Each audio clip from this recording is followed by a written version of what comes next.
സഹൃദയരെ, എല്ലാവർക്കും നമസ്കാരം. ഞാൻ ഉഷ കുമ്പിടി. പൂക്കളെ കുറിച്ച് ഞാൻ എഴുതിയ കവിതകളിൽ അടുത്ത കവിത തിരുതാളിപ്പൂവിനെ കുറിച്ചാണ്. എല്ലാവരും ചാനൽ സബ്സ്ക്രൈബ് ചെയ്യണേ. കവിതയുടെ പേര് കാലത്തെ തോൽപ്പിച്ചവൾ.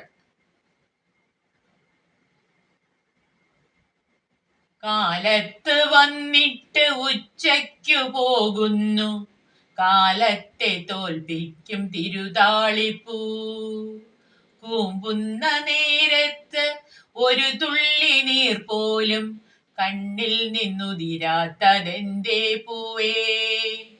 പുകമറയ്ക്കുള്ളിൽ തിളങ്ങുന്ന തീപ്പൊരിയ പൂവിന്റെ കണ്ണിൽ ഞാൻ കാണുന്നുണ്ട്. പ്രാണനെ വിഴുങ്ങുവാനായി അടുക്കുന്നവരെ പൂവിൻതളം കൊണ്ടു നേരിട്ടിട്ടും ഉച്ചയാകും മുമ്പേ വാടി വീഴാനാണോ ഉത്തമയാം പൂവേ നിന്റെ യോഗം? ഉഷ്ണം തപിക്കുന്ന കാലത്തിൽ മനസ്സിന്റെ ഉരുകലിൽ നോവാറ്റുന്നതിനു വേണ്ടി ഇത്തിരി നേരമാ തിരുതാളി ചാരത്ത് ഇഷ്ടത്തിൻ കുളിർമോന്തി ഞാനിരുന്നു. ഒത്തിരി ആഗ്രഹം ബാക്കി വെച്ച പൂവ് ഓളങ്ങളിൽ നിലാവുദിച്ച നേരം, നാളെ വരാനുള്ള യാത്രയ്ക്കൊരുങ്ങുന്നു നാലാളു കാണുകയൊന്നു പൂത്തു നിൽക്കാൻ. ഒന്നായി കാണുന്ന ദളങ്ങൾക്കു നടുവിലായി ഒറ്റ നക്ഷത്രത്തെ ഒട്ടിച്ചു വെച്ചിട്ട് ഒന്നും അറിയാത്ത പോലെ പുലരിയിൽ ഒരു കണ്ണിറുക്കി ലോകത്തെ നോക്കി.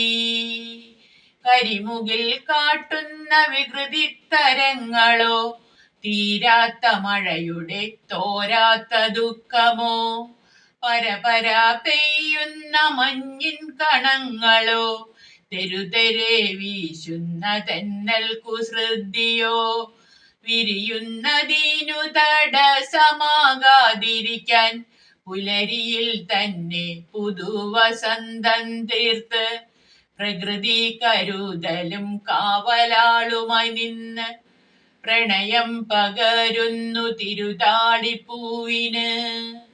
മൗനമായവളൊന്നു തിരിഞ്ഞു നോക്കി മണ്ണിൽ വീണോരില് എത്തിരയാൻ. മധ്യത്തിൽ ചുട്ടി കുത്തിയതുപോലെ മറുകോ മറ്റെന്തെങ്കിലും അടയാളമോ ഉണ്ടെങ്കിൽ പിൻവിളിക്കു കാത്തു നിന്നിടാതെ ഉഴറി വീണത് തിരുതാളിയില.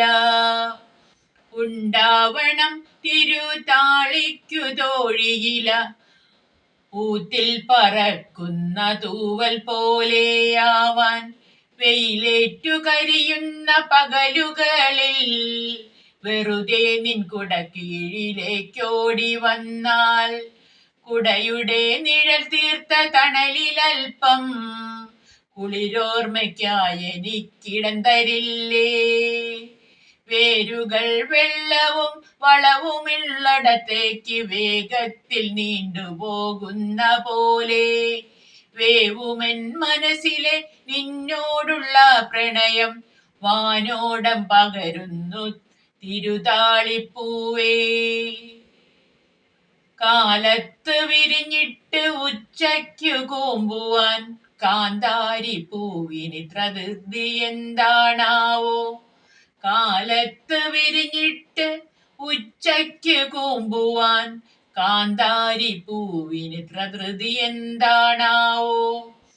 കണ്ടിട്ടും നിന്നതിൽ ഇതൾ മൊത്തി മണത്തിട്ടും കൊതിയൊട്ടും തീർന്നില്ല തിരുതാളിപ്പൂവേ.